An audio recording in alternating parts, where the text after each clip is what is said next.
Hi everybody, Lisa here. I made this video last week and believe it or not, I deleted it.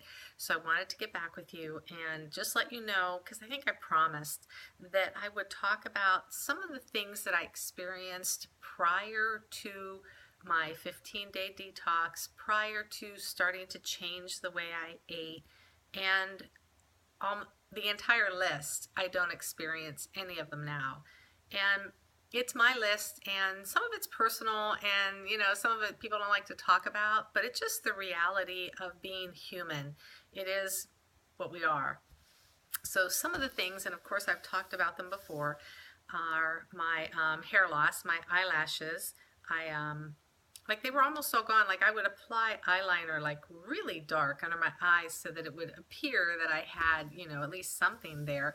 And I did, but it wasn't much. And it wasn't almost shortly after I started the detox that I noticed that my hair started to like kind of grow back on my eyelashes. And I really didn't notice anything with my hair or my eyebrows, but I did notice it definitely because it came back. And I love my eyelashes now. Another thing that happened kind of quick and something that I didn't even realize that was going on was my throat, my neck. I remember talking to a nurse at work, and I told her, I said, you know what, I just started doing this detox, and I was also taking some thyroid supplements, and I said, my throat, like, it feels different, like when I would touch it, it felt thinner, it didn't feel thick, and it wasn't anything that I noticed before. It was only that I noticed it prior or after the fact. Let's see, one of the other things is I had like these little, like red dots. They weren't raised, it wasn't a rash, and my doctor saw them and she was like, they're okay, don't worry about it. But I did worry about it because it just didn't seem normal to me. And maybe I'm into 3 months. Yeah, about 3 months, since I started the detox. Those dots are slowly like disappearing. And if you look online what they are, you're going to get all worried and concerned. And, I did look it up, but it doesn't matter now because they're slowly going away. Irritable bowel. That's definitely something that anytime I would go out to eat with my kids, I had to go to the restroom, or find a restroom right away. I am so far beyond that now. It's thrilling. And I know that it's because of, number one, taking the probiotics, number two, cleaning out my gut and trying to pay attention to things that irritate it. Because I've cleansed myself now, when I introduce things back into my body like popcorn, I love popcorn. And I'm not talking movie theater popcorn. I'm talking about natural popcorn with Himalayan salt, cooked in coconut oil. It's a healthy version of popcorn. I can't do it anymore. You know what? It just kind of sits there, and I realize that it's just something that my body can't tolerate right now. I can do nuts, but I can't do a ton of nuts. It seems to like upset myself, and it brings me to another point. I used to have this pain, not a pain, but like an ache, and I figured it's right around my liver area, and I'm figuring that it's kind of when I've been overworking my liver. And of course, I've had my blood work, I've been to the doctor, so I know it's nothing serious, but it would bother me because when I would eat, I would think, why does this ache? And that only happens now if I eat something like way too many nuts that have, like the oils. And I realize now that I'm overworking my liver, okay, and what's going on for me. I used to have this thing, like if I would like put my head down and would write, my head would kind of like shake. And I never knew what it was. And again, I just accustomed, you're getting older and this is just what happens. And you know what though? It's gone. So whatever it is, it wasn't because I was older. And all these things that I'm going to list aren't because you're getting older or because you're going through menopause or because of this or because of that. It's because you probably have some kind of immune disorder, okay, in your body. So the other thing was heart palpitations. Every once in a while my heart would just like flutter. And I would and of course the doctor, it's just because, you're this old and this is what's going on and blah, blah, blah. Gone. I had joint pain. and that's like totally gone. I mean, I would have like my arm, my elbow would hurt so bad, and I was wearing like a thing on it and putting stuff on it, and I was taking, you know, like the right things and the herbals to try to get rid of it, and nothing worked. Totally gone. My thumb, I could barely move it. Like it was just pretty much, you know, like that, and like no pain, no nothing. It's totally gone. A lot of things that we go through in our bodies aren't because of our age, and they aren't because of you know, like a certain stage of our life. It's because we're not eating right. It's because maybe we're having a reaction to something. We're eating high inflammatory foods. We're eating a lot of sugar. We're eating crap. We're eating fast foods. They're not good for us. I won't even say in moderation that they're good for us. I won't eat at fast food places anymore. And honestly, I don't even like to eat out anymore because you know what? You don't know what you're getting. They don't care what they're putting in their food to serve you. Their care is to bring you back and to make a profit, okay? And for a lot of us, fat tastes good. Sugar tastes good. We're addicted to sugar.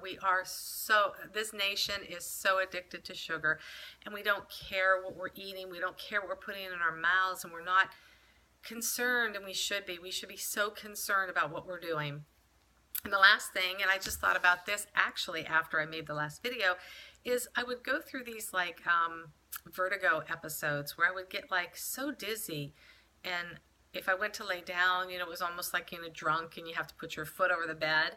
But it was I would spin, and I never understood why. And it would happen kind of during the change of seasons because I marked it down, and totally gone. Haven't had it, won't have it, you know, because I'm doing well. I'm drinking green juices, and I'm watching what I eat, and I'm kind of gluten-free, and I love paleo, and I'm, you know, definitely staying away from a lot of wheat, but not all wheat, because that's me.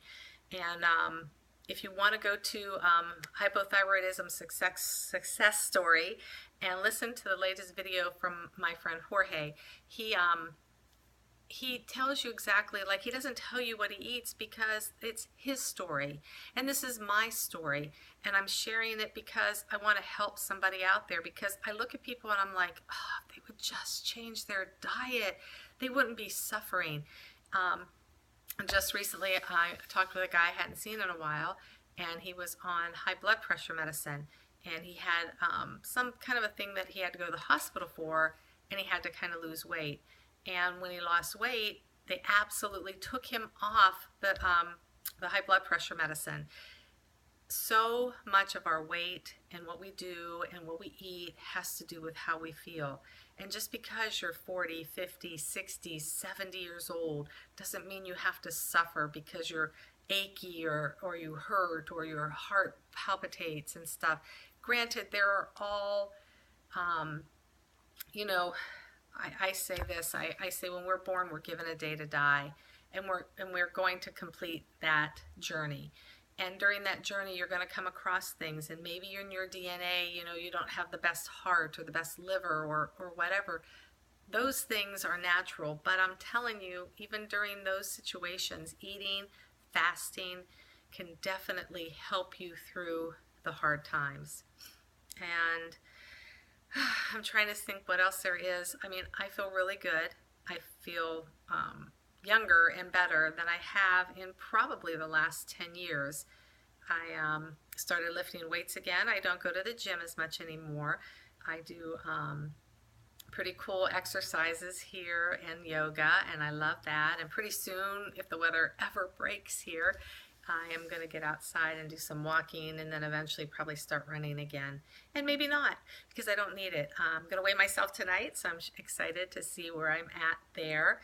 I've got about, for me, I think about 14 more pounds to go, and then I'm going to kind of level off and raise my calories and, you know, kind of just stay right there. But you know what? It's a great life, and I feel great, and I'm excited at all the possibilities, and every day I'm learning something new and hearing about something, and you know what? I look at it and I try it. Sometimes it works for me, and sometimes it doesn't, and that's what's going to happen to you. And yesterday, I even wrote on something, and I said, you know what? It's better to try something and find out that it doesn't work than to suffer and not try. Fasting isn't going to hurt you at all, and changing your diet isn't going to hurt you at all. And if you clean yourself out, you're going to know, and instinctively you're going to know what is good for you and what isn't. Most people can't eat eggs. I love eggs. I tear up some eggs probably in a day, maybe 6-7 eggs, because I put them on my salad, and I love poached eggs in the morning. Well, I mean, my morning, which is afternoon. I don't eat until about 11:30, 12:30 in the day, because that's just what I do. I do intermittent fasting for most of the day, and then I eat, between 11:30 and whatever, and that's going to change. And I have a new challenge because I'm moving to midnights on sometime in April, and my whole schedule is going to adjust. And instead of worrying about it and knowing that, swing shifts and things like that aren't good for you, I'm going to see and make a go of it and try to make it work for me. And I will make it work because I want to. And the same thing with you. If you want to make it work, if you want to try something, you're going to do it. And you don't have to perfect it,